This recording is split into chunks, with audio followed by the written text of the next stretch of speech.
নতুন নতুন ফুলকপি দিয়ে আর কাতলা মাছ আলু দিয়ে ঝোল আমার তো বেশ লাগে। তোমাদের কেমন লাগে বলো তো। আর সেই রেসিপিটাই আজকে তোমাদের সাথে শেয়ার করব। তো 3 পিস কাতলা মাছ নিয়ে নিয়েছি আর নুন হলুদ মাখিয়ে রেখেছি। আর এখানে ফুলকপিগুলো কেটে হালকা গরম জল করে একটু ভাবিয়ে নিয়েছি। আর এই রকম লম্বা লম্বা করে আলু কেটে নিয়েছি। তারপর একটা পেস্ট করে নিচ্ছি। টমেটো নিয়েছি একটা, আর লঙ্কা নিয়েছি 3টে, আর আদা কুচি নিয়েছি।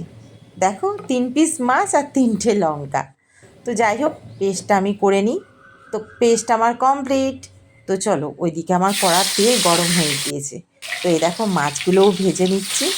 আর 3 পিস মাছ, 3জন মানুষ, তো ওই জন্য 3 পিসই মাছ দিয়েছি। তো যাই হোক, মাছের তেলে আমি ফুলকপিগুলোও ভেজে নিচ্ছি। বন্ধুদের নিশ্চয়ই নতুন নতুন ফুলকপি উঠতেই কাতলা মাছ দিয়ে ফুলকপির ঝোল হয়ে গিয়েছে। তো আমার এটা ফার্স্ট টাইম ফুলকপি মাছ দিয়ে আলু দিয়ে ঝোল করছি, এই শীতে ফার্স্ট টাইম। তো তারপরে দেখো ওই তেলেই আবার আলুগুলো আমি তুলে দিয়েছি। তো তোমাদের আরেকটা আমি কথা শেয়ার করি। আমার কড়াটা দেখে তোমরা কেউ বাজে কমেন্ট করো না।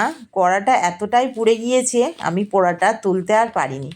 আর তোমরা অনেকেই জানো আমার একটু স্পন্ডেলাইসিস আছে, যার জন্য আমি হাতে চাপ দিয়েও বেশি মাজতেও পারি না। তো তারপরে দেখো একটু তেল গরম হয়ে যেতে তেজপাতা, শুকনো লঙ্কা আর একটু গোটা জিরে দিয়ে দিলাম।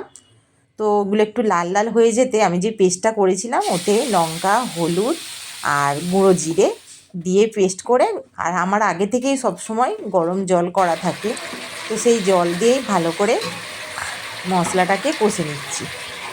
আর কষার সময় ওতেই নুনটা দিয়ে দেবে, তাহলে টমেটোর কাঁচা গন্ধটা থাকে না। তো তারপর আমার যে ভাজা সবজিগুলো আলু ফুলকপি ছিল সেগুলো আমি কড়াই তুলে দিলাম। এবার ওটাকে বেশ ভালো করে কষে নেব। সত্যি তোমাদেরও হয়, তোমরাও খেয়েছো, দারুণ লাগে কিন্তু।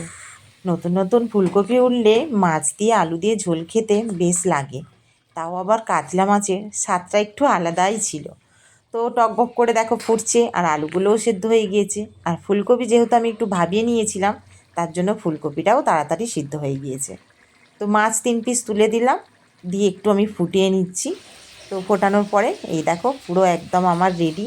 আর এই শীতে ধনেপাতা ছাড়া আমার একদম চলেই না।